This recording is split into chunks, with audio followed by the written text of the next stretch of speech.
हमारे चैनल को सब्सक्राइब करें और वीडियो को लाइक करें। 1091 देवांश दल को घेर लिया। श्रेष्ठ सवाल का लहजा के लिए काफी दोस्ताना था और करण इसकी वजह अच्छे से जानता था, इसीलिए उसने ज्यादा बात न करते हुए बस अपना सिर हाँ में हिला दिया। श्रेष्ठ सवाल मुस्कुराते हुए कहा, आपके बारे में सुना है, आपका दल बस कुछ ही दिनों में भागदौड़ का सबसे ताकतवर दल बन गया है और मुझे यकीन है आप शांति और तरक्की के रास्ते पर चलने वाले शख्स हैं, जो गलत लोगों के खिलाफ आवाज उठाते हैं और अच्छाई के रास्ते पर चलने का पाठ पढ़ाते हैं। श्रेष्ठ सवाल गोल शब्दों में करण को यह जताना चाह रहा था कि उनका दल अच्छा है और करण को अच्छे लोगों के साथ रहना चाहिए और बुरे लोगों के खिलाफ लड़ाई करनी चाहिए। और यह बात तो सब जानते थे, रौबदार दल की नज़रों में सबसे बुरा काला भालू कबीला है, यानी करण को रौबदार दल के साथ मिलकर काला भालू कबीले के खिलाफ लड़ना चाहिए। करण और पास में खड़ा वीरेंद्र इस बात को अच्छे से समझ पा रहे थे, पर करण ने इस पर कोई जवाब नहीं दिया। उसकी नज़र तो इस वक्त उस गोरिल्ला पर टिकी हुई थी, जो काफ़ी ज़्यादा ताकतवर था, 20 सुरसा से भी ज़्यादा ताकतवर। श्रेष्ठ सवाल ने जब देखा कि करण अब भी उस गोरिल्ला को देख रहा है, तब उसने उसे उसके बारे में बताते हुए कहा, शायद आप इनके बारे में नहीं जानते होंगे, दरअसल यह इस जगह के रक्षक है।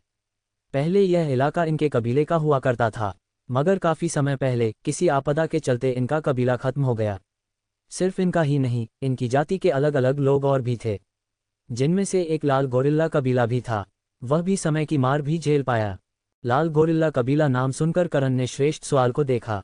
जब करण पहली बार सुंदर वन जंगल में आया था, तब उसे एक आत्मा का टुकड़ा मिला था, जिसने लाल गोरिल्ला नाम की तकनीक बनाई थी, जिसे करण ने अब बाकी तकनीकों के साथ फ्यूजन कर दिया है। श्रेष्ठ सवाल ने गार्डियन गोरिल्ला को देखते हुए आगे कहा, गार्डियन गोरिल्ला इस जगह रहकर इस जगह की रक्षा करते हैं और आज भी उस राज की तलाश में है जिसने उनके कबीले को खत्म कर दिया। करण ने इस पर सिर हिलाया, मगर आगे उसने कुछ भी कहा नहीं। उसे क्या ही फर्क पड़ता था, श्रेष्ठ सवाल ने भी आगे कुछ नहीं कहा। जब करण उससे बात करने में इंटरेस्ट ही नहीं था तो वह भी क्या ही बात करता। बहरहाल सब लोग आ चुके थे, मगर अब तक कुछ खास नहीं हुआ था। अब तक उन्हें अमृतनगर के लिए तो निकल ही जाना चाहिए था। और कितना समय लगेगा, करण ने वीरेंद्र से पूछा। जवाब में उसने कहा, अब तक तो शुरू हो जाना चाहिए था, कुछ देर बाद हो ही जाना चाहिए। वीरेंद्र इससे आगे कुछ कहता, एकदम से उस जगह पर हलचल मचने लगी। सात दूध झरने उल्टी दिशा में बहने लगे। शुरू हो गया, वीरेंद्र ने कहा। करण और बाकी सबकी नज़रें भी उस अद्भुत नज़ारे पर जाकर टिक गई। उस जगह के पानी से सफ़ेद रोशनी बाहर आने लगी।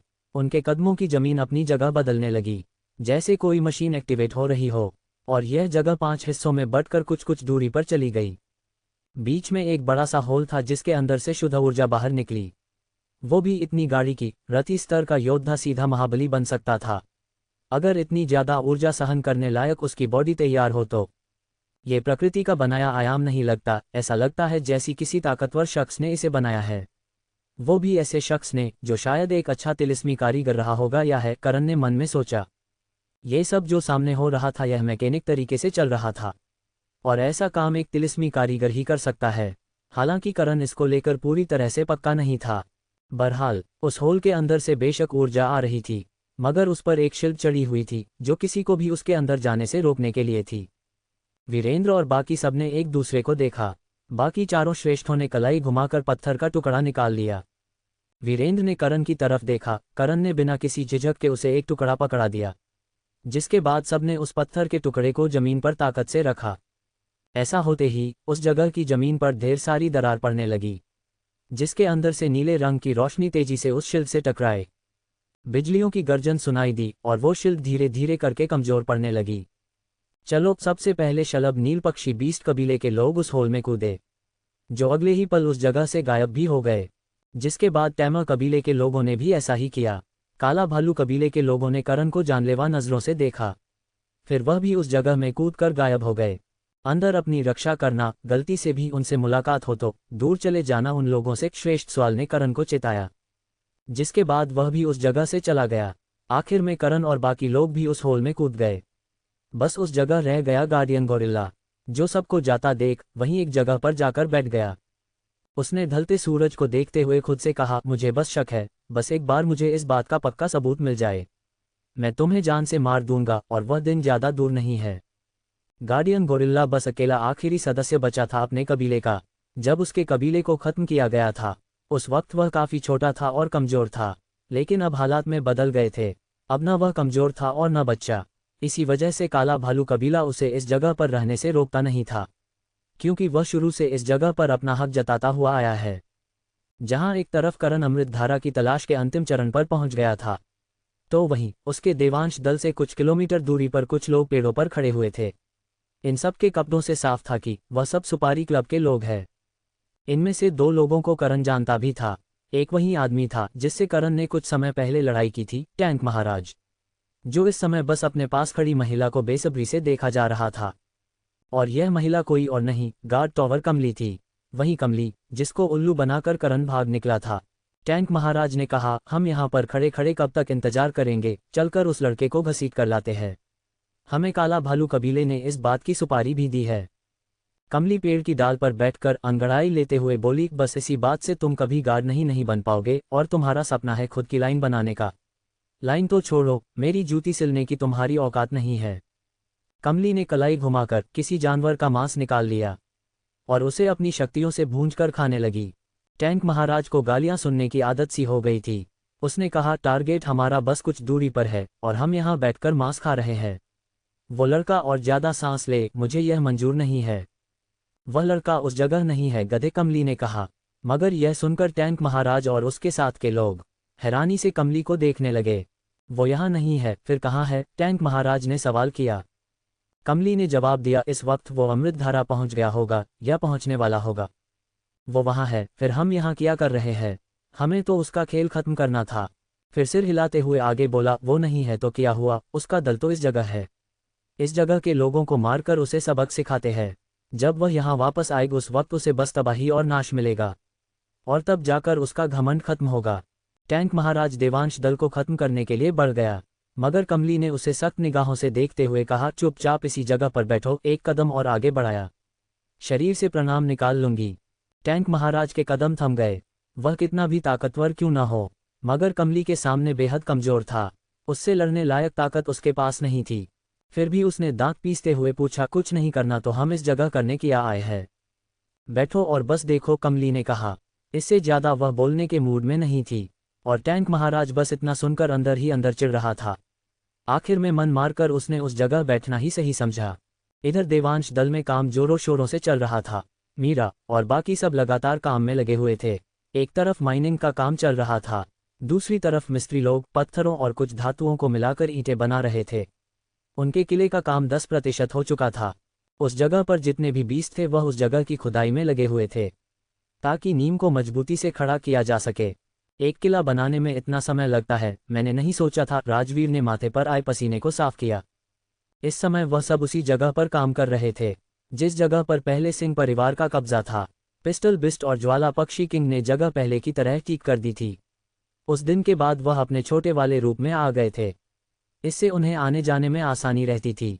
ड्रैगन लेडी अब भी घुटनों पर बैठी थी। उसके घुटनों से लगातार खून निकलता जा रहा था। दर्द उसके चेहरे पर साफ दिख रहा था, लेकिन लकड़ी टस से मज होने को तैयार नहीं थी। उसका ड्रैगन उसकी हालत देख बेहद चिंतित था। उसने उसे खाना खिलाने की बहुत कोशिश की, पर वह खाना तो छोड़ो, पानी पीने को तैयार नहीं थी। उस जगह से आने जाने लोग उसे देखकर नज़रअंदाज कर देते।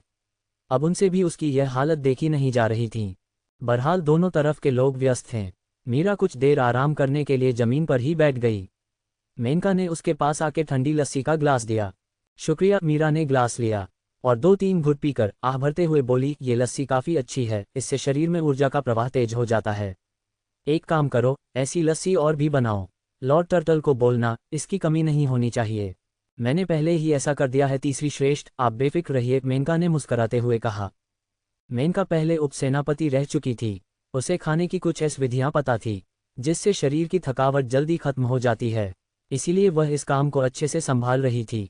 और इस काम में लॉर्ड टर्टल, जो कि दल का 5वां श्रेष्ठ था, वह इसमें उसकी मदद कर रहा था। उसी समय एक छोटा सा धमाका हुआ। मीरा और मेनका ने देखा कि एक लड़की के ऊपर पूरी की पूरी दीवार गिर गई। लड़की को इससे कोई चोट नहीं आई, पर बेचारी मट्टी धूल में सनकर गंदी हो गई। राजवीर ने सिर हिलाते हुए कहा, इस तरह से शक्तियों को नहीं छोड़ते, देखो और समझो। राजवीर ने एक बड़ी सी दीवार को अपनी शक्तियों की मदद से उठाया और उसे एक ब्लॉक में फिट कर दिया। राजवीर ने कहा, कम ताकत लगाओगी तो तुम्हें चोट आएगी। राजवीर जिसे ये सब सिखा रहा था वह राजकुमारी सुनंदा थी। उसे काम करने का भूत सवार था, मगर वह जो काम करती उल्टा सीधा ही करती। सुनंदा ने रोनी सूरत बनाकर कहा, ये ज्यादा भारी है मेरे पापा। हाँ, तुम्हारे पापा हल्की दीवार लगवाते हैं, जानता हूँ। 100 बार से ज्यादा बोल चुकी हो। राजवीर ने अपना सिर पकड़ लिया। इस लड़की ने उसकी नाक में दम कर रखा था। मेरे पापा वो, मेरे पापा ये, मेरा फलाना, बस यही राग आता था इसे। सुनंदा ने सिसक सिसक कर दूसरी दीवार को उठाया, लेकिन इस बार उसने कुछ ज्यादा ही ताकत लगा दी। दीवार हवा में उड़कर राजवीर के सिर पर गिरी, जो देख मीरा और मेनका की हंसी छूट गई और राजवीर का रोना निकल आया। तुमने तो कहा था मुझे और ताकत लगानी है, लेकिन ये दीवार तो टूट गई। मतलब ये कमजोर दीवार है। तेरा सिर कमजोर है, राजवीर मन में चिल्लाया। मेनका ने हंसते हुए मीरा से कहा, यह मेरे पास भी आई थी काम के लिए, मैंने इसे रसोई में डाला। इसने सब्जी में नमक की जगह चीनी डाल दी और दूध में चीनी की जगह नमक। सब ने बस मुंह बंद करके खाना खा लिया, अब बेचारे करते भी किया। इस पर मीरा ने कहा, मेरे पास भी आई थी, मैंने इसे खेती वाली जगह पर भेजा, सोचा था बीज तो लगा ही लेगी, मगर इसने बीज तो नहीं लगाए। उस जगह के फल तोड़कर उन जंगली बीस्ट को दे आए। जंगली बीस्ट इसे खाने की कोशिश कर रहे थे, मगर वह बहुत कमजोर थे। इसे लगा कि बीस्ट इसे चाट कर इसका शुक्रिया कर रहे हैं।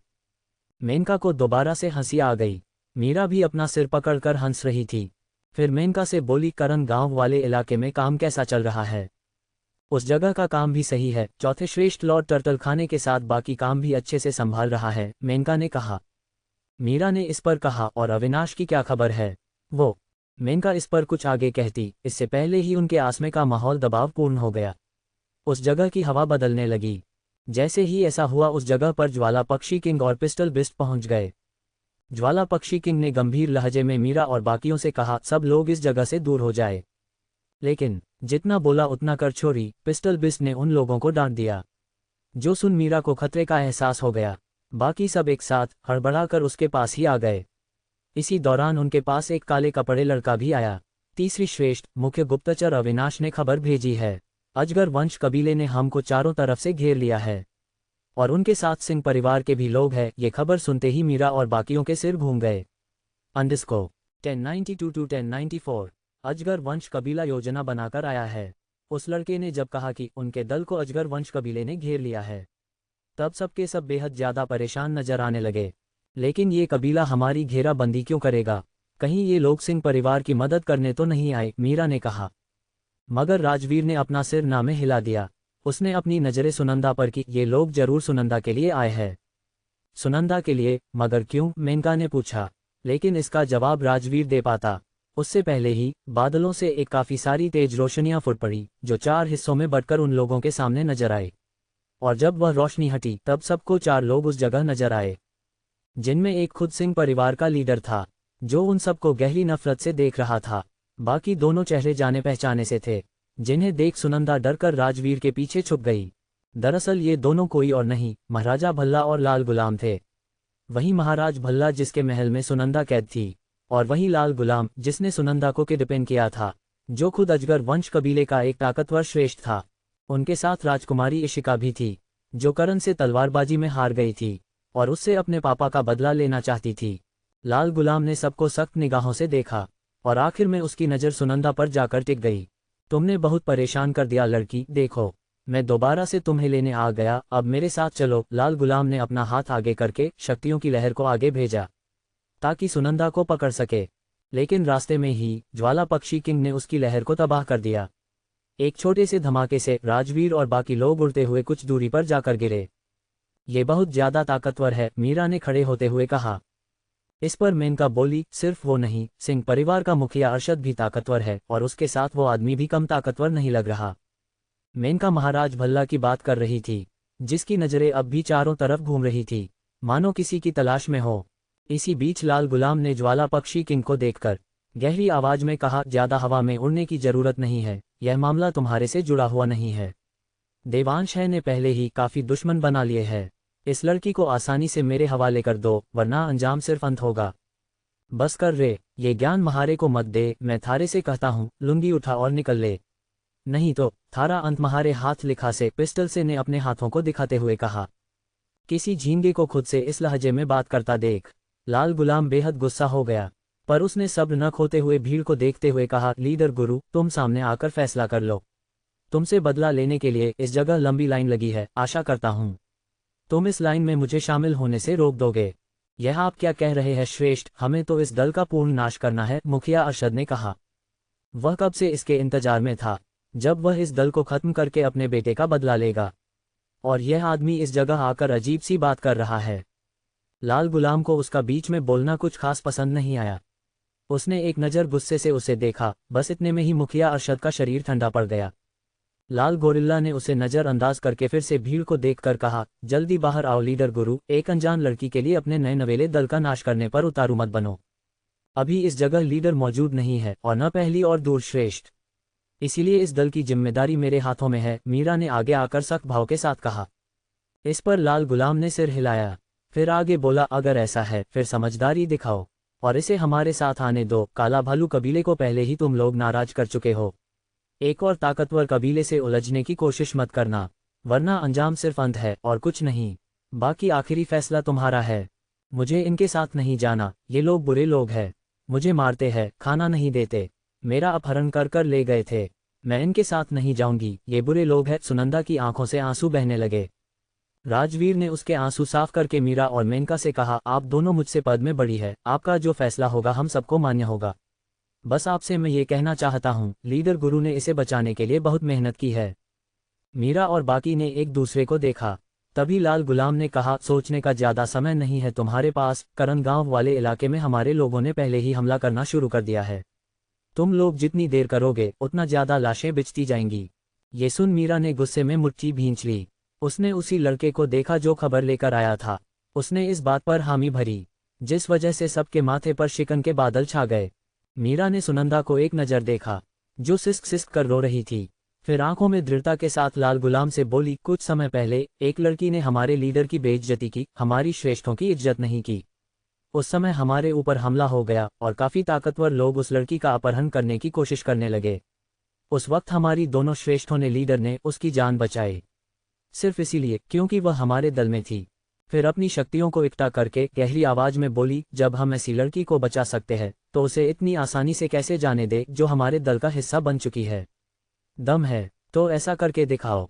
ये हुई ना बात, राजवीर ने जोश के साथ कहा। सुनंदा ने अपने आंसू साफ करके बड़ी सी मुस्कान दी, मगर परेशान तो वह भी काफी ज्यादा थी। मेनका ने भी मीरा का साथ देते हुए अपनी तलवार को निकाला। चलो फिर लड़कर देखते हैं। ये सब देख लाल गुलाम ने सिर झटक दिया। बच्चे, नासमझ बच्चे, इसीलिए आज की पीढ़ी मेरे हाथों से जल्दी जल्दी खत्म हो रही है। ये जिद्दी जो है और हर से जोश भरा है इनमें, जबकि ताकत मुट्ठी बराबर भी नहीं। फिर मुस्कराते हुए आगे बोला, दरअसल तुम लोगों ने अच्छा फैसला कर लिया, क्योंकि आज इस देवांश दल का अंत निर्धारित था, मेरे हाथों नहीं तो महाराजा भल्ला के हाथों। खैर, लाल गुलाम ने ऊपर देखा। उसी पल एकदम से उस जगह पर काफी सारे तारे नजर आने लगे, जो एक साथ जुड़कर एक आकृति बना रहे थे। ज्वाला पक्षी किंग ने जब ये देखा तो उसे खतरे का एहसास हुआ। उसने अपने पंख फड़फड़ाए और तेज गति के साथ उन तारों वाली जगह के पास पहुंच गया। फंस गया बेचारा, लाल गुलाम ने शातिर मुस्कान दी और अगले ही पल वह आकृति एक जाल में बदल गई। ज्वाला पक्षी किंग उस खतरे को मिटाने गया था, मगर ऐसा कुछ हो जाएगा उसे इस चीज का आभास नहीं था। उसने उस जल को पर अपनी आग से हमला किया, पर वह जाल जल मूल की शक्तियों से लैस था। उसकी आग का उस पर कुछ खास असर नहीं हुआ, और अगर कहीं से जल करता भी तो वह अपने आप भर जाता, मानो कोई उसे कंट्रोल कर रहा हो। पिस्टल बिस्ट ने ये देख अपनी चुटकी बजाई ताकि उस जल को तबाह कर सके, मगर उसके ऊपर बिजली के हमले होने लगे और सिर्फ उस पर ही हो रहे थे, जिस कारण से वह अपनी चुटकी को पूरा नहीं कर पा रहा था। ये लोग पूरी योजना बनाकर आए हैं, इन्हें हमारे बारे में पहले से मालूम था और काफी समय से ये लोग ऊपर रहकर इस फॉर्मेशन को बना रहे थे। ज्वाला पक्षी किंग ने बादलों के पार देखने की कोशिश की। उस जगह उसे 10 माह सम्राट स्तर के ताकतवर लोग नजर आए। वो सब अजगर वंश कबीले के लोग ही थे। उनकी एकत्रित ताकत की वजह से ज्वाला पक्षी किंग के हमले कुछ खास काम नहीं आ रहे थे। मीरा और बाकियों ने जब इस नज़ारे को देखा, उन सब की आंखें फटी की फटी रह गई। उन्हें तो लगा था लड़ाई कुछ देर चलेगी, पर यहाँ तो मामला ही ताबड़तोड़ तरीके से खत्म हो रहा था। इन लोगों ने पहले ही योजना बना ली थी, इसमें जरूर इस लीडर अरशद का हाथ है। वही है जिसने हमारी जानकारी इन लोगों को दी होगी, मेनका ने कहा। राजवीर ने हामी भरकर कहा, बिल्कुल, वरना कोई पहले से ज्वाला पक्षी किंग के लिए तैयार कैसे हो सकता है, वो भी उसकी कमजोरी के साथ। राजवीर सही कह रहा था, आग बेशक कितनी भी ताकतवर क्यों न हो, उसकी कमजोरी पानी ही रहता था, और जब तक आग पानी से नहीं जीत सकती थी, जब तक उसकी मात्रा ज्यादा ना हो, यानी उससे ज्यादा ताकत उसके पास ना हो। और इस जगह पर ज्वाला पक्षी किंग को रोकने के लिए 10 ताकतवर महासम्राट लगे हुए थे, जिस वजह से ज्वाला पक्षी किंग दबाव में आ गया। हालांकि ज्वाला पक्षी किंग को अपनी कमजोरी का एहसास पहले से था, मगर उसके साथ हमेशा पिस्टल बिस्ट रहता था, जिस वजह से उसे ज्यादा परेशानी का सामना नहीं करना पड़ा।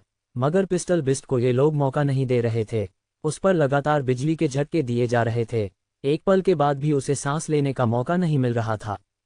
लाल गुलाम ने मुस्कराते हुए कहा, चिंता मत करो, तुम दोनों को मैं मारूंगा नहीं, लेकिन तुम्हें अपने साथ ले जाऊंगा। कोई है जो तुम दोनों को पाने की तमन्ना रखता है? फिर मीरा से बोला, दूसरी तरफ अब तक ड्रैगन खून वाली लड़की भी कैद में आ गई होगी, और तुम्हारा ड्रैगन भी। सच कहूं, उस जगह आकर सच में हमारा काफी ज्यादा फायदा हुआ है, मैं अपनी खुशी बयां नहीं कर सकता, इतना खुश हूं मैं। ऐसा कहते कहते वह और बाकी लोग जमीन पर आ गए। मीरा और बाकी लोग अब भी लड़ने के लिए तैयार थे, उन सब ने अपने हथियार निकाल लिए। महाराजा भल्ला ने सिंह परिवार के लीडर से कहा, मुझे वो लड़का चाहिए था, मगर वह इस जगह नहीं है। मैं आशा करता हूं आप उसे ढूंढने में मेरी मदद जरूर करेंगे। वह सिर्फ आपका दुश्मन नहीं है, मेरा भी है। आप बेशक अपनी नफरत सिर्फ उस लड़के पर निकालना है हो, मगर मैं इतना इंतजार नहीं कर सकता। फिर लाल गुलाम से बोला, मैं आपसे विनती करता हूं, उस लड़की को मुझे लाने का मौका दीजिए। इजाजत है, लाल गुलाम ने मुस्कराते हुए कहा। अरशद का चेहरा खिल उठा, उसने नफरत से आगे बढ़ना शुरू कर दिया। उसके हर कदम के बाद उसकी शक्तियां फुट फुट कर बाहर निकल रही थी। उसका दबाव इतना ज्यादा था कि कुछ लोगों की हड्डियां तक चरमरा गईं। पापा, ये गलत नहीं हो रहा, लीडर अरशद महासम्राट स्तर के चरम पर है, और सामने वाले खौफ महासम्राट तक नहीं है। इशिका ने थोड़ी झिझक के साथ महाराजा भल्ला से कहा। इस पर उसने बिना किसी के कहा, जिंदगी का एक ही उसूल है, राज करना है तो ताकतवर बनो, और ताकतवर बनने के लिए कमजोरों को मारना ही पड़ता है। भविष्य में इस बात को तुम अच्छे से समझ जाओगी। इशिका अपने पापा की इस बात से कुछ खास खुश नहीं थी। वह जब से उसके साथ अपने राज्य से निकली थी, उसने उसका वो रूप देखना शुरू कर दिया था जो उसने पहले कभी नहीं देखा था। लेकिन वह चुप थी क्योंकि वह अपना पापा से बहुत प्यार करती थी। बहरहाल मीरा और बाकी सब ने एक साथ अपनी अपनी तकनीकों का उपयोग करके लीडर अरशद को मारने की कोशिश की। चारों तरफ से उस पर एक के बाद एक हमले हो रहे थे, पर सब के सब बेअसर। अरशद अपने हाथ से ही उनके सारे हमले हवा में तबाह कर देता। कीड़ों की फौज बनाकर दल बनाने चले हैं, तुम्हारी औकात भिखमंगों से ज्यादा नहीं है, और मेरे परिवार को चुनौती दी। अरशद ने मीरा के पेट पर किक से हमला किया। मेरा दर्द से चीख पड़ी, उड़ती हुई वो दूर जाकर गिर। उसके मुंह से लगातार खून बाहर बहने लगा। वह तो सम्राट स्तर पर भी नहीं थी, एक महासम्राट की लात ने उसकी नाड़ियों तक को लगभग फाड़ दिया। पूरा शरीर उसका तड़पने लगा जैसे बिन पानी मछली। कमीने, मेनका चिल्लाए। उसने अपनी तकनीक का इस्तेमाल किया। एक बड़ी सी तलवार अरशद पर आकर गिरी। धमाका हुआ, धूल उठी, लेकिन कुछ खास असर नहीं हुआ। अरशद हाथ हिलाते हुए बोला, हमारी उपसेनापति, तुम यहाँ हो। तुम्हें हमारे मेहमानों का बिस्तर गर्म करने के लिए क्या कह दिया? तुमने सिंह परिवार को छोड़ दिया, इस भरी जवानी को लेकर मरोगी क्या? कमीने, तुम सब मरोगे, एक बार लीडर आ जाए, तुम सबको तुम्हारी। अरशद ने उसका गला पकड़ लिया। हराम की जनी, दोकोली की लड़की, वैश्या की औलाद, तुझे उस दिन मैंने अपने परिवार में जगह नहीं दी होती तो दो दो चमकीले पत्थरों में लोगों के बिस्तर गर्म कर रही होती, और आज तेरी जबान इतनी ज्यादा खुल गई है, हराम की जनी। अरशद ने एक हाथ से उसे जमीन में धंसा दिया। इतने में ही मेनका की हड्डियां तबाह हो गई। कड़कड़ की आवाज के साथ उसका पूरा शरीर टूट गया। अरशद ने उसे लात मारकर दूर फेंक दिया। ज्वाला पक्षी किंग ये देख आग बबूला जो गया। उसने अपनी पूरी ताकत लगाई, पर तब भी कुछ नहीं हुआ। इसी दौरान बाकी सब ने एक साथ उसे रोकने की कोशिश की, मगर सबके सब मरने की कगार पर पहुंच गए। अरशद ने सबको बेहरमी से पिटा, पर किसी को भी जान से नहीं मारा। इसी बीच राजवीर सुनंदा को लेकर उस जगह से भागने लगा। अरशद ने ये देख लिया और हवा के झोंके के साथ उसके सामने पहुंच गया। एक ही थप्पड़ में राजवीर तोप के लिए की तरह उड़ गया। उसका आधा जबड़ा बाहर आ गया। अरशद ने हाथ बढ़ाकर सुनंदा को पकड़ लिया। सुनंदा ने हाथ छुड़वाने की बेहद कोशिश की, पर बेचारी की एक न चली। अरशद ने सबको देखते हुए बेहरमी से कहा, तुमको मैं दर्दनाक मौत देना चाहता हूं, इसीलिए तुम लोगों के लिए मैं कुछ खास इंतजाम करके लाया हूं। उसके इतना कहने की देर थी कि उसके पास उसके परिवार के कुछ श्रेष्ठ नजर आए। उन सब के हाथों में एक एक पट्टा था। जिससे काले रंग के जंगली कुत्ते बंधे हुए थे, जो अपने सामने इतना खून देख मुंह से लार टपका रहे थे। तुम्हारे लीडर को जब तुम्हारी मौत का पता चला, उसकी आत्मा से हर जानी चाहिए। जब ये जंगली कुत्ते तुम सबका मांस नोच नोच कर खाएंगे, तब दर्द उसे होना चाहिए। फिर अपने लोगों से बोला, छोड़ दो इन कुत्तों को, इन हराम के कुत्तों पर। अंडिस्को, ये सच में अमृत धारा है। अरशद का ऑर्डर सुनकर उसके लोगों ने कुत्तों को खुला छोड़ दिया। कुत्तों ने तेज हुंकार भरी और पागलों की तरह सबकी दिशा में बढ़ गए। सुनंदा ये देख चिल्ला पड़ी। मेनका और बाकी सब जमीन पर से उठने की कोशिश कर रहे थे, मगर कोई भी उनमें से ऐसा कर नहीं पाया। इशिका को ये सब बिल्कुल भी अच्छा नहीं लगा। उसने अपना मुंह फेर लिया। महाराजा भल्ला ने उसकी भावनाओं को समझा, पर कुछ भी कहा नहीं। वहीं वह कुत्ते उन लोगों के पास पहुंच गए थे और अपने दांत गड़ाकर उन्हें खाने के लिए तैयार थे। अरशद के होठों पर बेहरमी भरी मुस्कान थी। मेरे बेटे का बदला अब पूरा होगा, तुम सबको तुम्हारी। अरशद अपनी बात को पूरी करता, मगर इससे पहले ही उसे और बाकियों को अजीब सी ताकत का एहसास हुआ, लेकिन उनमें से कोई भी कुछ समझ पाता। तभी वह जंगली कुत्ते जो लगभग सबको खाने ही वाले थे, उनके शरीर अचानक से फटकर टुकड़ों में बट गए। अरशद और बाकी सबकी आंखें बड़ी हो गई। पता नहीं क्यों, पर उनका दिल अचानक से तेज धड़कने लगा था। उनके रोंगटे अपने आप खड़े हो रहे थे। उनके शरीर से पसीना बहने लगा था। ये कैसा एहसास है, लाल गुलाम ने खुद से कहा। उसी पल उनके सामने का आयाम जोरों से फट गया। ये देख लाल गुलाम और बाकियों के माथे पर शिकन आ गई। आयाम को चीरने का मतलब था सामने वाला कम से कम चक्रवर्ती सम्राट पर तो है। उन्होंने इतना सोचा ही था कि उस दरार से एक फिगर निकलकर बाहर आया।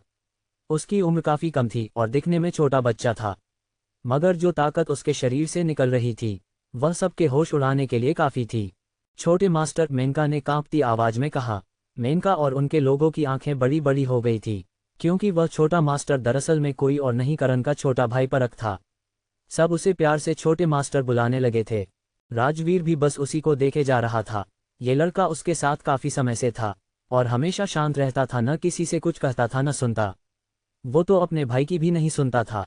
राजवीर ने कभी सपने में भी नहीं सोचा था ये लड़का इतना ज्यादा ताकतवर भी हो सकता था। जो ताकत अभी के लिए ये दिखा रहा था, इससे तो यह अपने भाई से भी ज्यादा ताकतवर है। अरशद ने जब देखा कि एक बच्चा आयाम को फाड़ कर आया है, तब उसे लगा कि शायद इस लड़के ने किसी यंत्र का इस्तेमाल किया होगा। बस ऐसे ही ख्याल के साथ उसने चिल्लाते हुए कहा, यह है तुम्हारा छोटा मास्टर, यानी उसी लड़के का भाई। इस साले को पकड़ो, इसे पीड़ा देकर इसके भाई को दर्द पहुंचाने का मजा ही अलग होगा। उसके श्रेष्ठ ये सुनकर उड़कर उसकी दिशा में जाने लगे।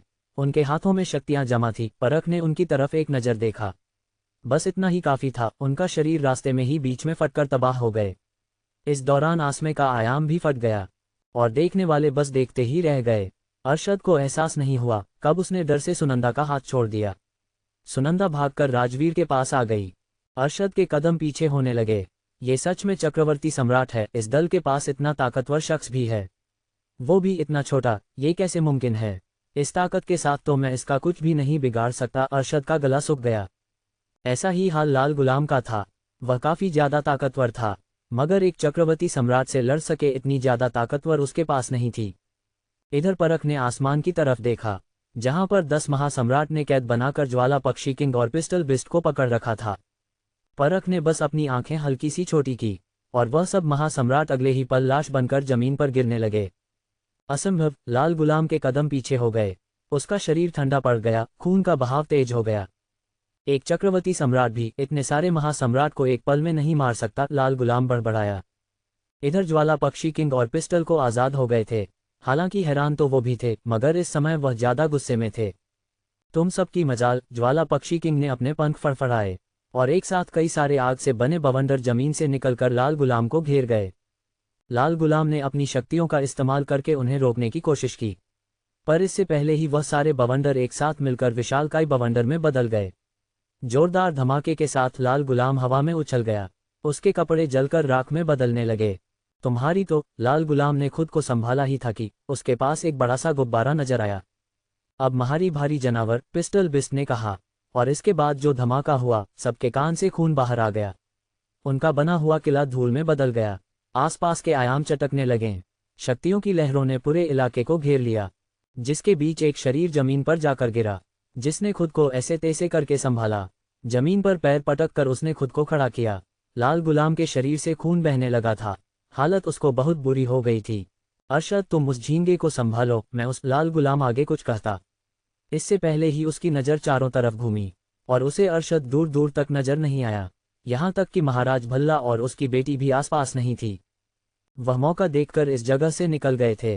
परख ने भी उन्हें नहीं रोका था, उसकी नज़र तो बस एक दिशा में देख रही थी। हरामी साले, लाल गुलाम ने दांत पीस लिए। जब वह जीत रहा था जब तक वह उसके साथ थे, और जैसे ही लगा कि वह हार रहा है वह लोग भाग खड़े हुए। बहरहाल उसे ज्यादा सोचने का समय नहीं मिला, क्योंकि पिस्टल बिस्ट का एक और गुब्बारा उसके नज़दीक था। थारा खेल खत्म बे, पिस्टल बिस्ट ने कहा।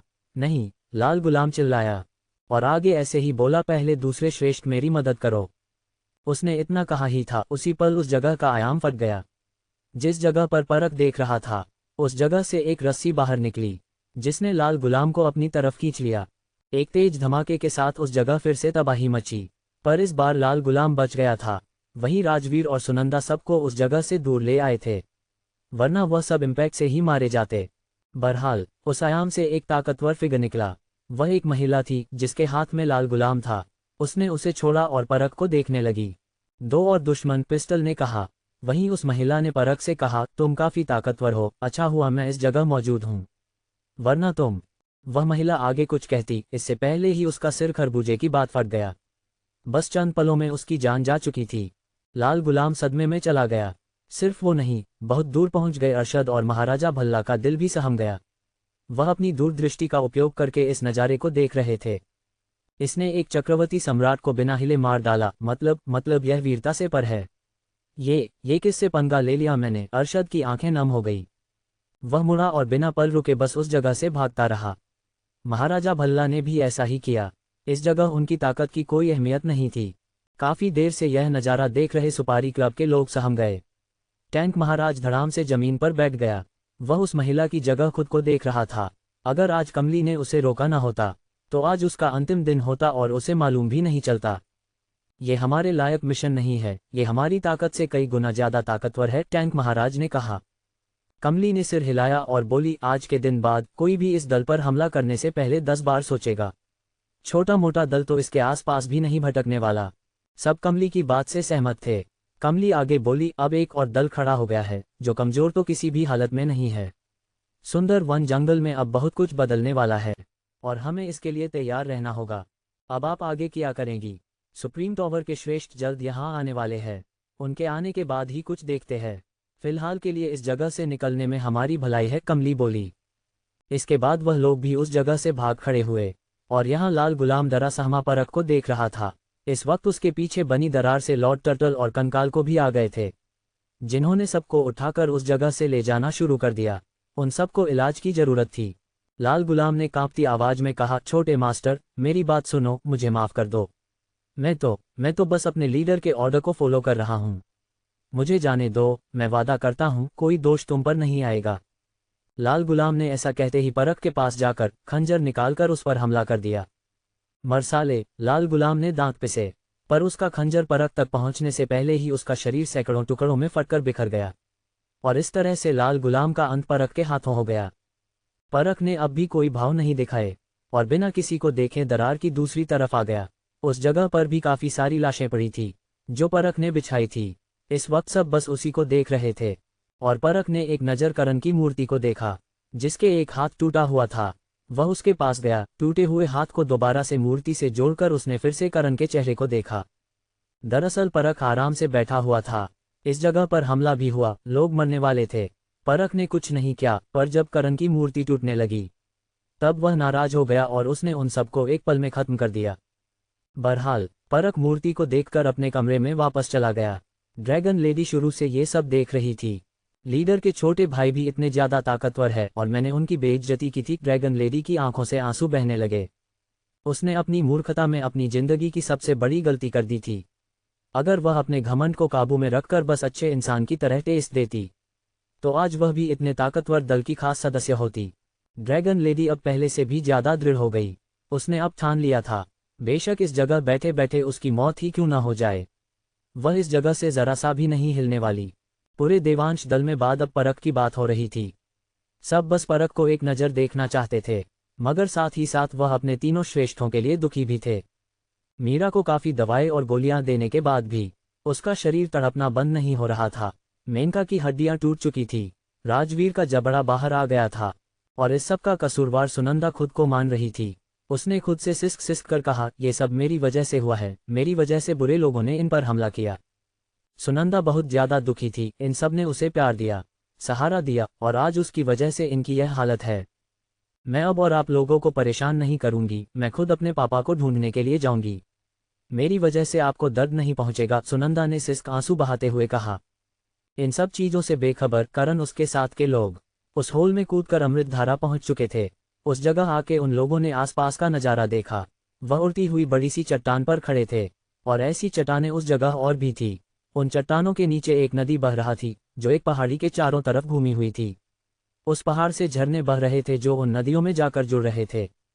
वो रही अमृतधारा, लीना ने करण को नदी दिखाते हुए कहा।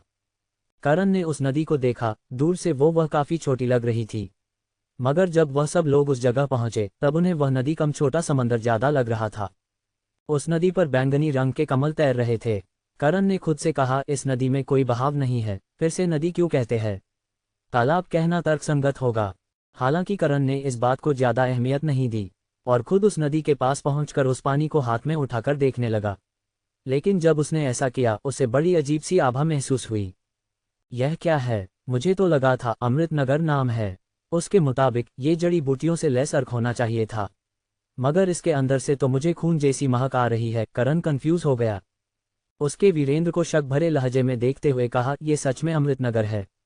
वीरेंद्र ने उसके शक को भांप कर कहा, जब मैं पहले बार इस जगह आया था उस वक्त मुझे भी इसी बात का शक हुआ था। फिर वीरेंद्र पानी में जाते हुए बोला, इसकी आभा ऐसी है मानो कोई जंगली बिस्ट इसके अंदर नहाता हो, पर यकीन मानो ये ही अमृतधारा है। करण ने ध्यान से उस नदी को देखा, पर अब भी उसे शक था।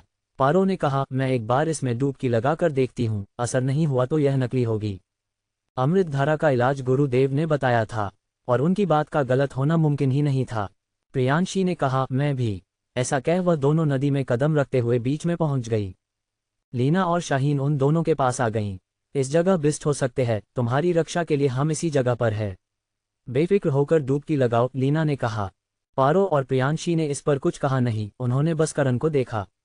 और जब करण ने अपनी पलकें झपकी तब उन दोनों ने नदी में डुबकी मारी और कुछ देर के लिए उसी जगह पर रही। करण बेसब्र होकर बस टकटकी लगाए उन्हें ही देख रहा था। अंडस्को पारो और प्रियांशी को गुरुदेव का तोहफा।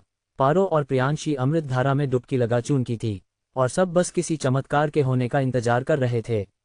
लेकिन काफी देर तक कुछ भी खास नहीं हुआ, जो देख सबके माथे पर शिकन आ गईं।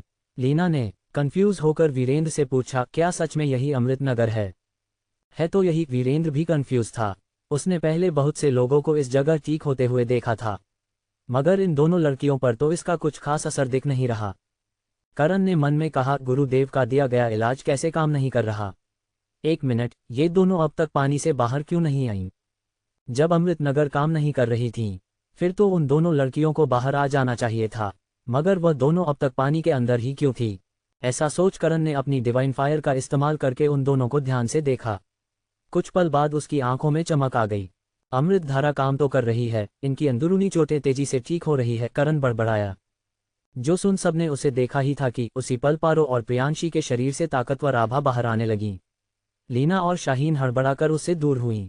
इनकी ताकत अचानक इतनी तेजी से कैसे बढ़ रही है? लीना ने करण को देखा। करण ने कहा, वो दोनों खौफ महासम्राट है, चोटों के कारण उनकी ताकत कम हो गई थी। अब जब चोटें ठीक हो रही है तो उनकी ताकत भी वापस लौट रही है। करण अंदर ही अंदर उन दोनों के लिए काफी ज्यादा खुश था। कम ताकत की वजह से उन दोनों को बड़ी मुश्किल का सामना करना पड़ रहा था। करण ने पहले ही एक बात को ठान लिया था, वह अपने साथ के लोगों को भी ताकतवर बनाता जाएगा, ताकि कभी भी वह उसकी कमजोरी न बन सके, और कम से कम अपनी रक्षा तो आराम से कर ले। लेकिन उसकी बहनों ने उसके इस इरादे को चखना नहीं कर दिया था। मगर आज फिर से अपने इस सपने को जिंदा होते देख वह सच में खुश था। लीना और बाकी सबने भी पहली बार करण के चेहरे पर खुशी की चमक देखी थी, जो उनके लिए दिन में चांद निकलने जैसा था। वहीं पारो और प्रियांशी की ताकत लगातार बढ़ती जा रही थी, और जल्दी वह दोनों अपनी असली ताकत पर आ ही गईं। जो देख करण ने राहत की आह भरी, वह उन दोनों के पास जाने लगा ताकि करीब से उनकी जांच कर सके। अगर उसने अपना अगला कदम बढ़ाया ही था कि पारो और प्रियांशी की आभा और भी ज्यादा ताकतवर हो गई, जिसके बाद सबको बादलों की गर्जन सुनाई दी। जो आवाज सुन सबने एक दिशा में देखा। उस जगह एक छेद था जिसके अंदर से काले घने बादल उस आयाम में दाखिल हो रहे थे, जिनके अंदर बह रही थी बिजली शक्तियां। उनकी कड़कड़ से उस जगह का आयाम कांप उठा था। ये तो बिजली रिचुअल है जो सील को पार करके इस जगह दाखिल हो गया। ये तो तभी आता है जब कोई पिल बनाई जा रही हो या फिर कोई महासम्राट बनने वाला हो, वीरेंद्र ने कहा। फिर पारो और प्रियांशी को देख बोला, इन दोनों का स्तर टूटकर महासम्राट बन रहा है, यानी इनकी ताकत खौफ महासम्राट जितनी नहीं है, उससे कई ज्यादा है। करण भी शोक में था, हालांकि अंदर ही अंदर उसके लड्डू फूट रहे थे।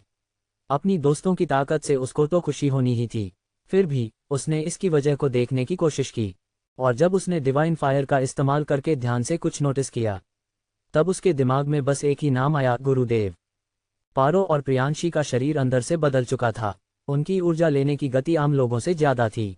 साथ में उनके शक्तियों के भंवर में एक पीले रंग का गोला घूम रहा था, जिसके अंदर से शक्तियां फुट फूट कर बाहर निकल रही थी। करण ने खुद से कहा, गुरुदेव ने सिर्फ इनका इलाज नहीं दिया, बल्कि इनके शरीर में काफी सारे बदलाव किए हैं, जिससे इन्हें युद्ध ग्रह की रोशनी नहीं चाहिए ऊर्जा को समाहित करने के लिए।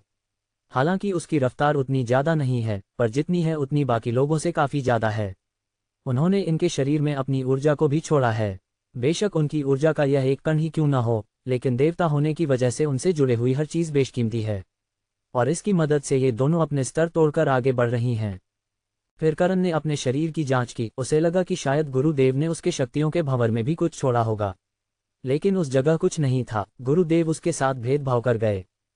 करण का मुंह थोड़ा सा सूख गया था, पर वह जानता था गुरुदेव जब भी उनके सामने आते हैं, कुछ न कुछ उन्हें तोहफा देकर ही जाते हैं, जैसे पिछली बार दिया था। और इस बार उन्होंने करण को ऊर्जा से हथियार बनाना सिखाया और उसका किस तरह से इस्तेमाल कर सकते हैं वो सब सिखाया। मगर उस वक्त दोनों लड़कियां कुछ सीखने के हालत में नहीं थी, जिस वजह से उन्होंने उनकी ताकत को बढ़ाने के लिए अपनी ऊर्जा का कण उनके शक्तियों में भंवर में डाल दिया, और उनके ऑर्गन में बदलाव करके उन दोनों को बाकियों से ज्यादा अलग बना दिया। यानी देखा जाए तो उन्होंने किसी के साथ भेदभाव नहीं किया था। फिर भी करण को उनकी ऊर्जा का कण मिल जाता तो कितना मजा आ जाता, उस बेचारे का भी भला हो जाता। करण इसी सोच में मरा जा रहा था, और आसमान में लगातार बादल जमा होते जा रहे थे। उनके गड़गड़ से करण को होश आया। उसने फिर से पारो और प्रियांशी को देखा, और इस बार उसकी आंखें फटी की फटी रह गई, क्योंकि पारो और प्रियांशी का स्तर टूटकर महासम्राट बन गया था, लेकिन अब भी उनकी ताकत रुकने का नाम नहीं ले रही थी। दूसरी चरण, तीसरा चरण, चौथा चरण, पांचवां चरण, छठवां चरण, सातवां चरण, आठवां चरण, नवां चरण। करण और बाकियों के चेहरे अजीब से हो गए थे। करण को अब तक उन दोनों से जलन नहीं हो रही थी, लेकिन जिस तरह से उनकी ताकत बढ़ी, दिल के किसी कोने में उसे दर्द तो हुआ। यानी मैं फिर से कमजोर हो गया। करण को तो अब चक्कर आने लगे थे। उसके साथ वाले लोग उससे ज्यादा ताकतवर बनते जा रहे थे। हर बार ऐसा ही होता आया था, लेकिन इस बार उसे लगा कि अब शायद वह सबसे ज्यादा ताकतवर होगा। मगर वो कुछ भी सोचे, किस्मत घुमाकर चप्पल उसके मुंह पर ही मारती है, और रुककर उसके मुंह पर हंसती भी है। लगता है तुमने गलती से खौफ चक्रवर्ती सम्राट की जगह खौफ महासम्राट कह दिया है, लीना ने सिर खुजलाते हुए कहा। जब करण ने ये सुना तो उसने झट से पारो और प्रियांशी को देखा, जिनका स्तर अब खौफ चक्रवर्ती सम्राट तक पहुंच गया था। अब बस भी कर जा, मुझे शर्म से मार के ही मानोगे क्या? करण बड़बड़ाया। हालांकि उसकी खींच उसकी खुशी से कम थी। वह उन दोनों के लिए काफी ज्यादा खुश था, पर लगता है उसकी बात सच में उन दोनों के दिल पर लग गई। खौफ चक्रवर्ती सम्राट पर आकर उनका स्तर आगे नहीं बढ़ रहा था। एक जगह पर आकर उन दोनों ने काफी ज्यादा कोशिश की, लेकिन कुछ काम नहीं आया। शायद यही तक इस समय उनकी सीमा थी। दोनों ने अपनी आंखें खोली और आसमान में छाए बादलों तो देख। दोनों के माथे पर हल्की शिकन आ गई। करण भी उन बादलों को देख रहा था। वह खुद उनका सामना करने के लिए आगे जाने वाला था, मगर वीरेंद्र ने उसे रोक दिया। उनका मत करो, वह नाराज हो जाएगा। जिसका रिचुअल है उसे ही देने दो, इससे उन दोनों की आत्मा और बॉडी और ज्यादा शुद्ध हो जाएगी। अगर उन्होंने इसका सामना नहीं किया तब उन्हें चक्रवर्ती सम्राट बनने में दिक्कत आएगी। वीरेंद्र खुद भी काफी ज्यादा हैरान था। उसने आज से पहले किसी को इस रफ्तार से ताकत बढ़ाते हुए नहीं देखा था। करण वीरेंद्र की बात सुनकर रुक गया। वो ऐसा कोई काम नहीं करने वाला था जिससे उसकी दोस्तों को भविष्य में दिक्कत आए। इधर पारो और प्रियांशी भी उसके लिए तैयार थी। दोनों ने एक साथ रिचुअल को आने के बाद कहा, और अगले ही पल बादलों ने तेज गर्जना की। बिजली के बड़े बड़े बोल्ट उनके शरीर से आकर टकराने लगे। हर एक बोल्ट के बाद उस जगह तेज रोशनी फैल जाती। ऐसा लगातार होता गया। पारो और प्रियांशी बस आंखें बंद करके उन झटकों को झेलती। पर लीना ने एक चीज को नोटिस करके कहा, जब मैंने रिचुअल दिया था उस वक्त मेरी हालत काफी ज्यादा खराब हो गई थी। बेशक ये दोनों ज्यादा ताकतवर हो, लेकिन रिचुअल का असर इन पर ज्यादा खास नहीं दिख रहा। ऐसा इसीलिए क्योंकि जब तुम महासम्राट बनी थी तब तुम पहले चरण पर भी नहीं थी, इस वजह से तुम्हारी बॉडी और आत्मा कमजोर थी। लेकिन इन दोनों लड़कियों की आत्मा, बॉडी और स्तर तीनों हॉफ चक्रवर्ती सम्राट तक पहुंच चुका है। इसीलिए वह इस रिचुअल को बिना ज्यादा दिक्कत के सहन कर पा रही है। ऊपर से हम इस आयाम है जहां पर रिचुअल की ताकत अपने चरम पर नहीं है। जिस सील को तोड़कर वह अंदर आ रहा है उससे उसकी ताकत में कमी आई है। मतलब दोनों में लड्डू और मुंह कढ़ाई में। लीना बड़बड़ाई, फिर उन दोनों को देख आगे बोली, इन्होंने बेशक कितने भी दिन कमजोर होकर गुजारे हो, पर जो इनाम इन्हें किस्मत ने दिया है वो बहुत बड़ा है। सब ने इस बात पर हामी भरी और सब बस उन दोनों के रिचुअल खत्म होने का इंतजार करने लगे। लगभग आधा दिन गुजरने के बाद रिचुअल उस जगह से जाने लगा। पारो और प्रियांशी ने अपनी आंखें चमकती हुई आंखें खोली, अपने अंदर बह रही ताकत को महसूस कर उनका दिल गार्डन गार्डन हो गया।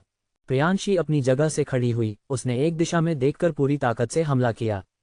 हमला खाली जगह पर लिया गया था, मगर उसके इम्पैक्ट से आसपास का आयाम चटकने लगा। नदी का पानी बीच में चीरता हुआ दूर तक गया। आवाज ऐसी आई मानो पहाड़ तबाह हो गया। यह है ताकत। प्रियांशी की आंखों में चमक और ज्यादा बढ़ गई। उसने और पारो ने करण को देखा और फिर छोटे बच्चों की बात उसके पास जाकर खड़ी हो गईं। देखो, हम हॉफ चक्रवर्ती सम्राट बन गए, दोनों ने खुशी जाहिर की। करण ने सिर हिलाते हुए उन्हें बधाई देते हुए कहा, बधाई हो तुम दोनों को। तुम जानते हो ये सब गुरुदेव की वजह से हुआ है। हमें अपने अंदर उनकी आभा महसूस हुई थी, पारो ने कहा। करण में सिर हिलाया, जानता हूं, जब हम उनसे मिलेंगे तब इसके लिए शुक्रिया जरूर कहेंगे। फिर करण ने उनकी ताकत को अच्छे से परखा और बोला, सब ठीक है, पर अभी भी तुम दोनों की आत्मा पूरी तरह से अपने चरम पर नहीं आई है। हमें उन्हें भी और ताकतवर बनाना होगा ताकि तुम्हारे चक्रवर्ती सम्राट बनने के रास्ते खुल जाएं। हाँ, थोड़ी सी कमी तो है, लेकिन हम जिस जगह है यहाँ पर आत्मा वाले बीस्ट हैं न, हम उनसे अपना काम चला लेंगे, प्रियांशी ने कहा। करण ने इस पर सिर हिलाया, उसका काम लगभग हो चुका था, बस अब उसे भी इस जगह पर अपना फायदा उठा लेना चाहिए। बीस्ट तो उसे चाहिए ही थे अगर वह उग्र और जंगली न हुए तो, पर उसे उस गुफा की भी तलाश करनी थी जिसके बारे में देवसेना ने उसे बताया था। करण और उसके साथी आपस में बातें कर रहे थे, मगर जब उन्होंने गुरुदेव शब्द का इस्तेमाल किया तब वीरेंद्र ने खुद से कहा, इनके गुरुदेव ने इनको इतने छोटे से स्तर से इस स्टार पर पहुंचा दिया जहां पर अब मैं भी इनके सामने कमजोर पड़ सकता हूं। इनके गुरुदेव आखिरी कितने ज्यादा काबिल होंगे और उनकी ताकत क्या होगी। वीरेंद्र ही नहीं, उसके बाकी लोग भी ऐसा ही सोच रहे थे। पर इनसे अलग प्रियांशी को कुछ याद आया और उसका चेहरा सख्त हो गया। उसने कहा, हमारी ताकत उस समय कम थी, इसीलिए उस गुलचंद ने अपनी औकात से बढ़कर हरकत की थी। लेकिन मैं तुमसे वादा करती हूँ, वो आदमी इस जगह से जिंदा नहीं जाएगा, मैं उसे जिंदा नहीं छोड़ूंगी। सही कहा, और मैं उस शूरवीर को खत्म करके अपने मन को शांत करूंगी, पारो ने बेहरमी से कहा। जब वह दोनों कमजोर थी, उन्हें ज्यादा स्क्रीन टाइम नहीं मिल रहा था। हर कोई आकर अपनी आभा से उन्हें दबाए जा रहा था, मानो वो कोई साइड किरदार हो। लेकिन अब जब उनकी ताकत पहले से जायद बढ़ गई है, तब अपना बदला लेना तो बनता ही है। करण जानता था ये दोनों गुस्सैल है, मारपीट का शौक उससे ज्यादा इनके अंदर घुसा हुआ है। उसने कहा, इसकी कोई जरूरत नहीं है, तुम दोनों की ताकत अब तक पक्की नहीं हुई है, अभी ऐसा कुछ भी करने की जरूरत नहीं है जिससे तुम दोनों को कोई भी दिक्कत आए। वीरेंद्र ने भी उन्हें आगे बढ़कर समझाते हुए कहा, लीडर गुरु सही कह रहे हैं, आप दोनों बेशक खौफ चक्रवर्ती पर है, लेकिन इस शक्ति को कंट्रोल करने के लिए आपको समय लगेगा। आपकी शक्तियों को पक्का होने में थोड़ा समय लगेगा। जब तक आप दोनों अपने गुस्से को दबाकर रखिए। वह दोनों बेशक आपसे कमजोर स्तर पर पहुंच गए हैं, अगर उनके पास अनुभव की कमी नहीं है, और कोई बड़ी बात नहीं होगी अगर उनके पास लेवल 7 की तकनीक भी हो। श्रेष्ठ ने सही कहा, किसी को कम आंकने की गलती भी करनी है, करण ने सख्ती से कहा। पारो और प्रियांशी ने एक दूसरे को देखा, फिर नकली मुस्कान के साथ प्रियांशी ने कहा, ठीक है, जैसा तुम बोलो, अब तुम्हारी बात को कैसे इनकार कर सकते हैं। सही कहा, पारो बोली। मगर करण इतना भी बच्चा नहीं था, वह इन दोनों की नस नस से वाकिफ था। इनमें और मकारा बीस्ट में सिर्फ एक ही अंतर था, वो बीस्ट यह और ये दोनों इंसान। दोनों उसकी बातों को एक कान से सुनकर दूसरे कान से निकाल देते थे, खासकर लड़ाई झगड़ों के मामलों में। काला भालू कबीला और शलभ नील पक्षी बीस्ट कबीला, तुम दोनों ने अपने दोनों श्रेष्ठ इस जगह पर को दिए हैं। वो इस जगह से जिंदा चले गए तो किस्मत का तुम पर सब पर अपार प्यार होगा, करण ने मन में आह भरी। वहीं वीरेंद्र ने सबसे कहा, अब हमें नदी के अंदर चलना चाहिए। वीरेंद्र उन बीस्ट को ढूंढने की बात कर रहे थे जिससे उसके लोगों की आत्मा ताकतवर बन सकती है। अगर उन्होंने पहले उन्हें नहीं ढूंढा तो बाकी लोग उन्हें ढूंढकर खत्म कर देंगे। एप 1095 अति महारथी बीस्ट से सामना। जब वीरेंद्र ने उन बीस्ट की बात कही तब करण ने उसे देखा, फिर उन फूल कमल को देखते हुए बोला, आप लोग इसे नहीं लेने वाले अभी? फूल कमल इस जगह काफ़ी ज़्यादा है, लेकिन उससे भी बड़ी यह जगह है। उन्हें इकट्ठा करते रहे तो सारे बीस्ट बाकी लोगों के हाथों लग जाएंगे और हमारा इस जगह आना सिर्फ आधा ही सफल होगा। वीरेंद्र की इस बात से करण सहमत था, लेकिन अब वह उसे और ज़्यादा परेशान नहीं करना चाहता था। उनका काम इस जगह पर लगभग हो गया था। ठीक है, फिर हमें अलग हो जाना चाहिए। करण पारो और प्रियांशी के साथ नदी की तरफ जाने लगा। वीरेंद्र ने उसे रोकते हुए कहा, अलग होने की जरूरत नहीं है, हम साथ में चल सकते हैं। नहीं, हम अलग अलग रहेंगे तो ज़्यादा बीस्ट मिल सकते हैं। झुंड में रहेंगे तो ना आपको फ़ायदा होगा ना हमारा, इस बार प्रियांशी ने कहा। इस पर वीरेंद्र बोला, ठीक है, लेकिन अब लोग अपना ख्याल रखना, हम वापस इसी जगह पर आकर मिलेंगे। करण ने इस पर कुछ न कहकर पारो और प्रियांशी के साथ नदी में डुबकी लगा दी। जल्दी ही वह तीनों उसकी आंखों के सामने से गायब हो गए। मानव ने कहा, वह दोनों लड़कियां इतनी ज़्यादा ताकतवर थी, शुक्र है उन्होंने मेरी बातों का बुरा नहीं माना, नहीं तो मेरी खूब पिटाई होती और पापा भी उनका ही साथ देते। मेरा शुक्रिया कहो, तुम मेरी वजह से आज ठीक हालत में खड़े हो, लीना ने हल्के से हंसते हुए कहा। और फिर कुछ इसी तरह की बातें करने के बाद वह लोग भी पानी में कूद पड़े। दूसरी तरफ करण और बाकी दोनों तेजी से नदी की गहराइयों में जा रहे थे। करण ने गौर किया कि जैसे जैसे वह गहराई में जा रहा है, एक अजीब सी गंध बढ़ती जा रही है। पारो ने कहा, अब तक हमें एक बिस्ट भी नहीं दिखा, हम गलत जगह पर तो नहीं ढूंढ रहे? करण को भी ऐसा ही कुछ लगा, इसीलिए उसने डिवाइन फायर की मदद से आसरखा का इलाका देखा, लेकिन उसकी डिवाइन फायर की ताकत उस जगह पर कमजोर से पड़ रही थी। वह ज़्यादा दूर तक देख नहीं पा रहा था। बड़ी अजीब बात है, इस जगह की ताकत इतनी ज़्यादा है कि उसने मेरी डिवाइन फायर तक को कमज़ोर कर दिया। अब मुझे किस्मत के भरोसे ही बिस्ट ढूंढने पड़ेंगे, करण ने मन में कहा। करण हैरान जरूर था, लेकिन वह ये सब सोचकर अपना समय खराब करने वाला शख्स नहीं था। उसने आसपास बस ऐसे ही तैरना जारी रखा। कुछ मिनट इसी तरह से तैरते हुए काफ़ी आगे निकल आए थे, लेकिन अब तक एक भी बीस्ट उन्हें नजर नहीं आया था। प्रियांशी ने चिढ़ के साथ कहा, सारे के सारे बीस्ट किस बिल में घुस गए? कहीं उन्हें तुम्हारे आने की खबर तो नहीं लग गई? पारो ने उसकी टांग खींची। प्रियांशी ने उसे देखकर नकली में हंसते हुए कहा, हा हा हा, बहुत मजा आया ये सुनकर। पारो और प्रियांशी हॉफ चक्रवर्ती सम्राट बन चुकी थी, इस वजह से वह पानी के अंदर सीधे सीधे बात कर सकती थीं। उन्हें दबी आवाज में या फिर शब्द ट्रांसफर तकनीक का इस्तेमाल करने की आवश्यकता नहीं थी। हालांकि ऐसा करण भी कर सकता था, अपने पास के इलाके को जमा कर। सिर्फ वही नहीं, बाकी लोग भी इसी तरह से आपस में बातें किया करते थे। बहरहाल कुछ और समय बीतने के बाद भी जब उन्हें कोई नजर नहीं आया, तब पारो ने हार कर कहा, उन्हें ढूंढना आसान नहीं है, चलो चलकर फूल कमल को इकट्ठा करते हैं, बाजार में बेचने के बाद काम आएंगे वो। पारो सही बोल रही है करण, इसी तरह से समय खराब करते रहे तो फूल कमल भी हाथ से निकल जाएंगे। प्रियांशी ने पारो का साथ दिया। करण उनकी बात से सहमत हो सकता था, मगर उसका लक्ष्य सिर्फ उन बीस्ट को पकड़ना नहीं था, उस गुफा का पता लगाना भी था जहां से शायद वो महासम्राट बन सकता है। करण ऐसा ही कुछ सोच रहा था कि मगर उसी वक्त उसे और बाकी दोनों को अपने ऊपर से कोई आता हुआ नजर आया, जिसकी रफ्तार काफी ज्यादा तेज जी। संभल कर, करण ने कहा, और वह तीनों उस जगह से हट गए, और सही समय पर हट गए, क्योंकि अगले उनके पास से एक परछाई निकली जो आगे जाकर मुड़ी। कुछ रोशनी में उसका शरीर भी नजर आया। वह एक छोटे शार्क जैसी मछली थी, लेकिन उसके शरीर से बड़े ही गंदे टेंटिकल्स निकले हुए थे, जैसे बच्चे के जन्म के समय पर उसकी नाभि से नाल जुड़ी होती है। इस मछली के शरीर में ऐसी 10 से भी ज्यादा नाल थी। उसकी चमड़ी मावल जैसी चमक रही थी, उसके सिर से एक लाइट भी निकल रही थी, और इस समय वह खूंखार नजरों से करण और बाकियों को देख रही थी, जिसने बिना एक पल गंवाए फिर से उन लोगों पर हमला कर दिया। उसकी रफ्तार देख करण ने अपने दोनों हाथों को आगे करके उसे रोकने की कोशिश की, मगर अगले ही पल उसे ऐसा लगा मानो वह एक साथ हजारों हाथियों को एक साथ रोक रहा हो। करण पानी में ही उड़ता हुआ दूर तक गया।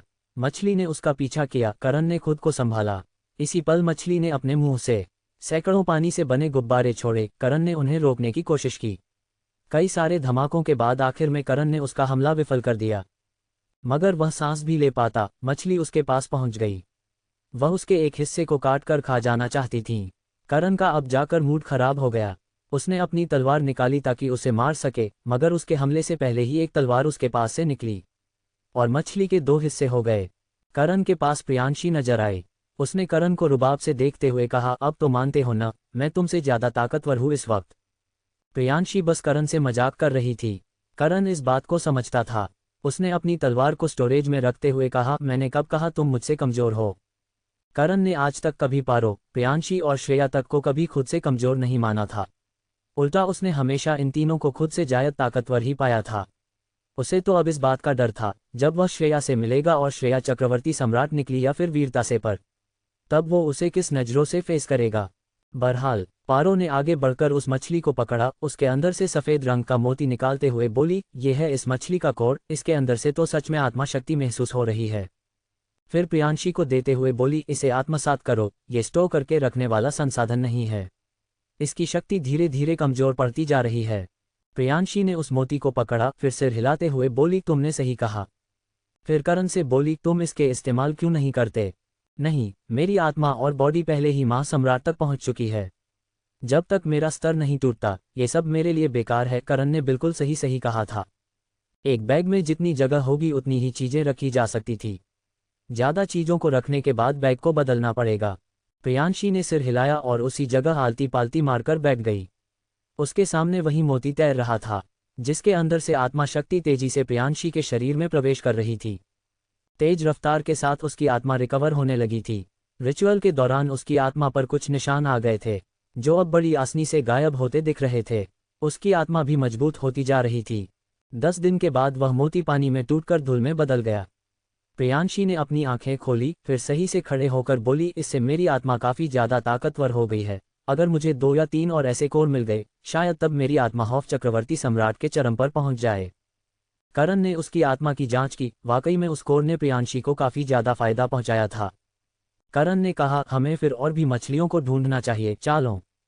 उस कोर का फायदा देख करण अब और समय खराब नहीं कर सकता था, वरना सबका फायदा होगा, बस उसकी दोस्तों को छोड़कर। पारो और प्रियांशी ने इस पर हामी भरी। तीनों तेजी से आगे बढ़ते जा रहे थे। उनकी नज़र चारों तरफ फैली हुई थी। लगभग आधे घंटे की मेहनत के बाद उन्हें एक और मछली नजर आई, लेकिन यह वाली मछली पहले वाली से ज़्यादा बड़ी और ताकतवर थी। पर पारो और प्रियांशी की ताकत के आगे उसकी कुछ खास नहीं चली। उसको मारने के बाद उसके कोर का इस्तेमाल पारो ने किया। उसकी आत्मा भी ताकतवर बनती गई। ऐसे ही उन्होंने काफ़ी देर तक उन मछलियों का शिकार किया, लेकिन इस दौरान करण और बाकी दोनों ने ध्यान दिया कि मछलियां पहले से ज़्यादा ताकतवर और बड़ी होती जा रही है, जिनसे लड़ने में उन्हें थोड़ी दिक्कत आने लगी थी। गहराइयों में और भी ज़्यादा ताकतवर मछली होंगी, हमें संभल कर रहना होगा, पारो ने कहा। प्रियांशी ने हल्की मुस्कान के साथ उसे देखा, तुम्हें डर लग रहा है।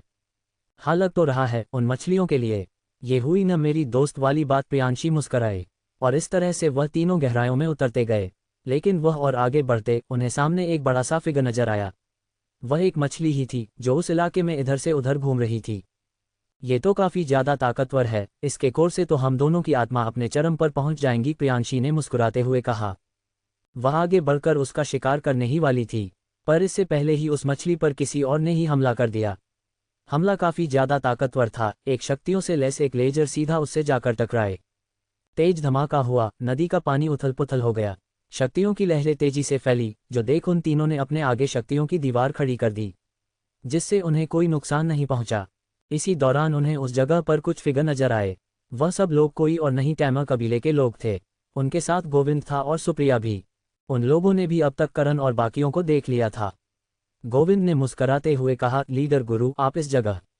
माफ करना, पर उस मछली को हमने अपना शिकार बना लिया। करण को इससे कोई खास फर्क नहीं पड़ा। उसने हाथ हिलाते हुए बात को जाने दिया। अभी और भी मछलियां थी, एक के लिए बेवजह इन लोगों को क्यों मारे। इतने सस्ते तो नहीं लगते ये लोग। गोविंद बेबसी से मुस्कराने लगा, लेकिन इसी पल उसकी नज़र पारो और प्रियांशी पर पड़ी और उसके माथे पर बल बन गए। ये दोनों लड़कियां अचानक से इतनी ज़्यादा ताकतवर कैसे हो गई। गोविंद ने कुछ समय पहले इन दोनों को देखा था। वह बहुत ज़्यादा कमज़ोर थी, उसकी एक उंगली काफ़ी थी उन्हें मारने के लिए। लेकिन जो ताकत वह इस वक्त दिखा रही थी, इससे तो ऐसा लग रहा था मानो वह उसकी पूरी ताकत लगाने पर भी नहीं हारने वाली। इन लोगों को इस जगह पर कोई कीमती जड़ी बूटी तो नहीं मिल गई, सुप्रिया ने पूछा। इतनी ताकत का अचानक से आ जाना किस्मत का खेल था, और ऐसा शायद किसी जड़ी बूटी या फिर किसी अनमोल चीज से हुआ हो। गोविंद ने नमे सिर हिलाते हुए कहा, नामुमकिन है। महासम्राट बनने के लिए आत्मा, बॉडी, मन, अंदरूनी स्थिति सब बेस्ट कंडीशन में होनी चाहिए। ऐसे ये सब बस एक जड़ी बूटी नहीं कर सकती, ये दोनों शायद अपनी ताकत को अब तक छिपा रही थी। अच्छा, मुझे भी ऐसा ही लगता है। शायद इन्होंने ही काला भालू कबीले के श्रेष्ठ को मारा होगा, और इन्हीं के दम पर ये लीडर इतने बड़े कबीले से पंगा ले बैठा। सुप्रिया के इस सवाल पर गोविंद ने हामी भरी, मगर इससे ज्यादा वह कोई बात करता। उसे खतरे का एहसास हुआ, उसने बिना ज्यादा सोचे सबको अपनी शक्तियों में लपेटा और उस जगह से दूर हट गया। उसी वक्त वहां एक तेज धमाका हुआ। धमाका इतना ज्यादा ताकतवर था कि करण और बाकियों को भी पीछे हटने लगा, जिस वजह से सबकी आंखें छोटी हो गई। उन्होंने धमाके वाली जगह पर देखा और उनके माथे पर चिंता की सिलबट्टे बन गई। वहां पर से एक भयानक बीस्ट नजर आ रहा था, बिल्कुल उसी मछली की तरह, मगर उसका आकार काफी बड़ा था और ताकत हद से ज्यादा। ये तो एक अति महारथी बीस्ट है, गोविंद बड़बड़ाया। उसने आज पहली बार इस जगह पर कोई इतना ज्यादा ताकतवर जीव देखा था, लेकिन उसे यह नहीं मालूम था अभी तो बस शुरुआत है, क्योंकि उस बीस्ट के पीछे उसके जितने ही ताकतवर 4 और बीस्ट थे, जिन्हें देख अब तो करण के आंखों में भी चिंता नजर आने लगी। निकलो करण, बिना ज्यादा सोचे पारो और प्रियांशी के साथ उस जगह से निकलने लगा। लेकिन वह ज्यादा दूर निकल पाता, इससे पहले ही उनके सामने 5 और ऐसे बीस्ट नजर आए। करण उन्हें देख हड़बड़ाकर रुका। उन सबको उन बीस्ट ने घेर लिया था। मैं इनमें से 2 को संभाल लूंगी, पारो ने कहा। इस पर प्रियांशी बोली, फिर मैं इन तीनों को देखती हूँ। उसने ऐसा कह अपनी तलवार को बाहर निकाला, लेकिन करण ने कहा, तुम सिर्फ 2 को संभालो, एक को मैं देखता हूँ। लेकिन करण वह बहुत ज्यादा ताकतवर है, तुम उसका सामना नहीं कर सकते। बिना अपनी पूरी ताकत का इस्तेमाल किए अंडस को प्रियांशी परेशानी जाहिर की। करण जानता था इन दोनों को उसकी फिक्र है, लेकिन वह इस जगह उनकी रक्षा करने के लिए आया था, ना कि उनकी रक्षा में आया था। उसने कहा, मैं उसे इस जगह से दूर ले जाकर खत्म कर दूंगा, मेरी फिक्र मत करो। इससे ज्यादा ताकतवर लोगों को मारा है मैंने। लेकिन करण, जितना कहा उतना क्यों नहीं करती तुम दोनों, करण ने सख्त मना के साथ कहा। उसके शरीर से नकारात्मक ऊर्जा निकलने लगी थी। पारो और प्रियांशी जानती थी करण को अगर और ज्यादा दबाव डाला तो वह फिर से और बिगड़ जाएगा। अब जाकर तो वह थोड़ा खुलकर बात करने लगा था। ठीक है, मगर अपना ख्याल रखना, हम जल्दी उसका खेल खत्म करके तुम्हारे पास आते हैं। प्रियांशी ने ऐसा कहते हुए पारो को देखा। पारो ने भी इस पर हामी भरी, तब जाकर करण शांत हुआ। उसी पल सारे बीस्ट उन सब पर हमला बोल चुके थे। उनके मुंह से बड़े बड़े शक्तियों के गोले निकल रहे थे। धमाकों से उस जगह का इलाका कांप उठा था। अंडस को